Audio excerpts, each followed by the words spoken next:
What's going on, everybody? Today is Wednesday, August 20th, and today was a lot different than yesterday and the day before, but that is part of the fun of fishing down here in Astoria at the Buoy 10 fishery. What happened today? Let's go through it. Well, the last 2 days we've been getting them pretty good at the bottom of the tide down near Buoy 12, Buoy 14, all the way down to 10, Age Eddy 11, markers 1 through 5, basically the lower 10-15% of the river. And that's because we're getting these big outgoing tides that are minus tides, so it sucks all of the fish back down river. Not all, but the bulk of the fish are being pulled down river. So the last 2 days we've been following them down to the deadline at Buoy 10, and then when it flips they flush up onto the flats and into, like, say, Buoy 20 or marker 5. The guys are just holding in the current and catch them and then just follow them up. Well, today we tried to do the same thing, and there were a few fish there, but the amount of bait that was in the way, I can't catch fish around bait. It's just too much competition, and it's just hard for the fish to find your gear because it is just clouds, like from 20 feet to 60 feet down, just solid bait. And so it's just really hard to try and get a fish to even think about looking at your gear. So the bait kept coming, the red tide kept coming, and we're just kind of bouncing around. We found, what happened this morning? Where did we get ours? So we found a couple, basically red line, green line in deeper water, that 40 to 50 foot. And then after that, man, I started chasing cell phone bites. I went out to Buoy 10 and dropped in there, and it was solid jellyfish. That was fun, cleaning off big old jellyfish off every single rod. Again, microfiber towels to get the jellyfish off your gear. Works great. Just rub it on the tentacles, whatever's on there. Whip up the jellyfish off your hooks. Use the microfiber towel to get it all cleaned up. And then after Buoy 10, we came back upriver, and so when we were on the red line, green line earlier on the Oregon side, there were a bunch of good groups of fish moving up. Now we've seen that the last 2 days, but the fish never pushed up. They stayed in that area. Well, today they moved, and they were moving fast. I saw them moving fast on my active target yesterday too, but they just kind of milled around. Today they were going directly upriver, just boom, boom, boom, boom, boom, just tails kicking, little motors going.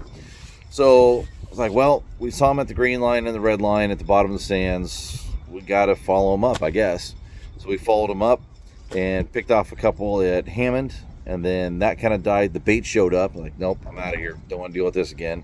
So we ran all the way up here to the bridge on the Oregon side and wrapped up our, well, here's where it gets finicky. Oh, actually, let's back it up. When I was down at the bottom of the sands, we had a bite that was so aggressive that I've never ever seen before, and I couldn't even see it on my active target because it dropped out so fast. Came up fast, dropped down fast. So when it came up, all that we had left was a lead ball and a portion of my 80-pound bumper. And I looked at it, and it was cut clean. So the only thing I could think of is that we had maybe some type of shark, a thresher or something like that, come up and eat the flasher, because all we had left was the lead weight and a little piece of our bumper. Wild, man. But everything's modular. It took 2 seconds to clip on new stuff and get back after it. So getting back to our kill count today, the amount of fish we got. So we had 5 Chinook and 1 coho is what we had tagged, and we're here at the bridge, and we kept releasing wild kings. And my guy's like, hey, we don't need to keep doing this. Like, we got enough fish. There's one a person. That's plenty. Let's kill it. We're done for the day. We don't need to sit out here and just keep sore lipping wild kings. So I was like, hey, no problem. It's your guys' trip. Let's do it. And they fished me the last 2 days, so 3 days total. They got plenty of fish to take home. They're like, yeah, we're good. So we came in, and the fish checker was here, and she asked, hey, what do you got? 5 kings, 1 coho. Great. She goes, starts looking through all the fish and says, I count 6 kings. I go, do you now? Okay, so we went up there and we looked at it together and go, this guy? She goes, yeah, it's a king. And I looked and went, I see the spot pattern on it, and I do see on the bottom jaw it had black gum lines, and it had the blotchy spots on the back, but the upper gum lines were white, and Chinook always have spots on their tail. Not always top and bottom, but they always have spots. This one had 0 spots anywhere on its tail. So it had a white upper gum line, black lower, blotchy spots, not a single spot on the tail anywhere. What was it? And I've actually caught fish like this before back in 2, 3, 4 years ago, So I did a little bit of research on it, and it turns out that there is this choho something. I'll have to look up the study that was done. It was up by some professor up in British Columbia, and they do find fish that have those genetic traits between both a coho and a chinook. So again, this fish had black lower, white upper gums. It had blotchy spots on along its back like a chinook, but the tail had 0 spots on it whatsoever. Nowhere to be found, not even the tiniest little dot. So how would you mark that fish on your tag? And that's the conversation that we were having. So I don't know, if you got, let's say it was open for coho only, no chinook retention allowed, would you keep it? I'd probably throw it back, because I just don't want to deal with it. No fish is worth getting a ticket. So, but it's just really interesting. But all in all, fun day. It started out with Bronco doing extremely well, and I ended up putting 3 Broncos out, and then we only got 1 bite the rest of the day on Bronco, and Mexican Hat started firing off.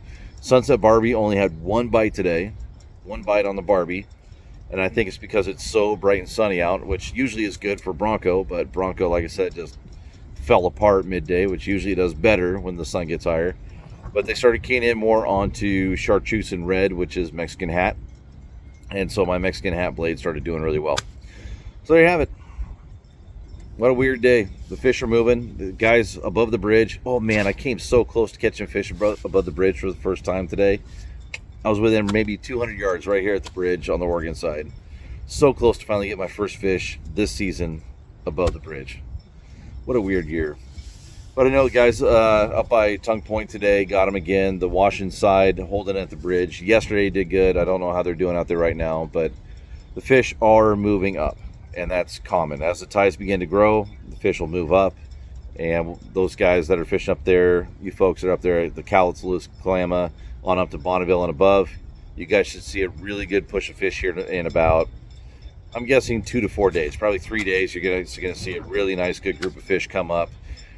Looking at it on my active target, I really wanted to film it, but it was so windy and nasty out there. But they were coming through in groups of 50, 60 at a time. It was wild. It was just mass clouds of salmon coming up. It was just nuts. So fishing's going to be good, whether they bite or not.